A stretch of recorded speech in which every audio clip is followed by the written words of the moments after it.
Imagine volunteering for what seems like an ordinary psychology experiment.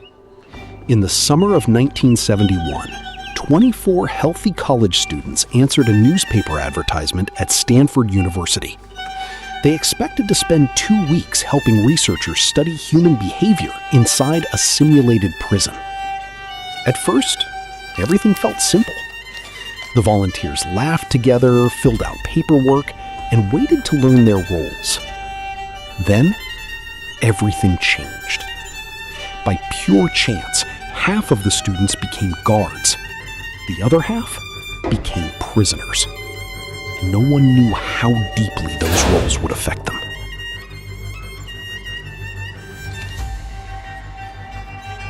On the lowest floor of the university, researchers set up a realistic prison. Iron bars, small cells, narrow corridors, and security cameras created an environment so realistic, it was astonishing. The guards wore dark-colored uniforms and mirrored sunglasses.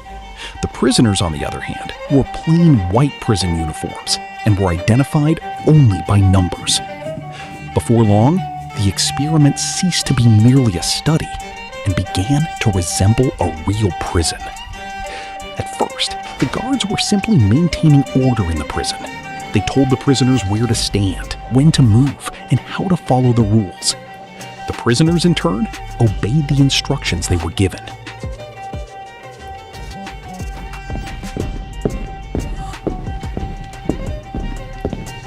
Everyone still understood that this was only an experiment.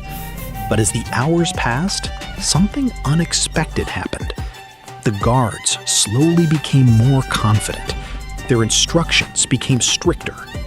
The prisoners became quieter. The atmosphere grew heavier every day. Many prisoners stopped acting like students. Instead, they began behaving like real inmates. Some became anxious. Some appeared emotionally exhausted. Meanwhile, the guards became increasingly comfortable with their authority.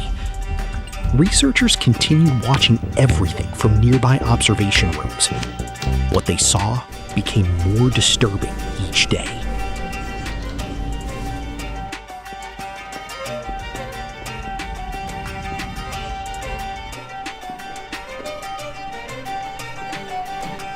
The prison no longer felt like an artificial place. It was clear that the roles were changing the people inside. As the days went by, the emotional strain continued to mount. A few inmates were struggling to cope with the constant stress. The guards seemed to be taking their roles more seriously than anyone had expected. Even the researchers had begun to think the situation had gone too far. The experiment was planned to last exactly 2 weeks. They didn't even come close to that.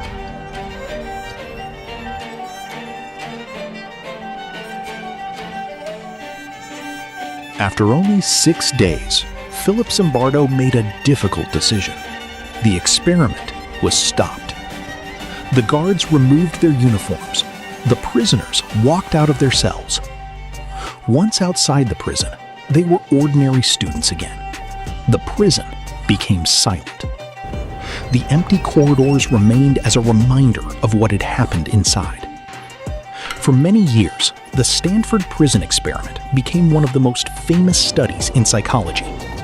It was often presented as evidence that ordinary people could rapidly change when given power and authority.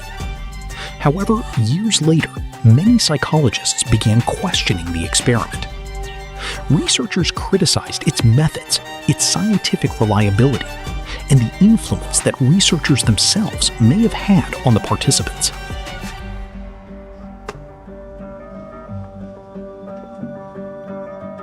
Even today, the Stanford Prison Experiment remains one of the most debated studies in modern psychology.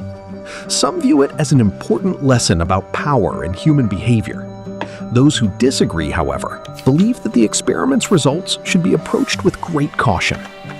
Still, one question continues to give us all pause. Does power reveal who we truly are, or does it slowly transform us into someone else? Don't forget to like, leave a comment, and show your support. Stay healthy until the next video. Goodbye.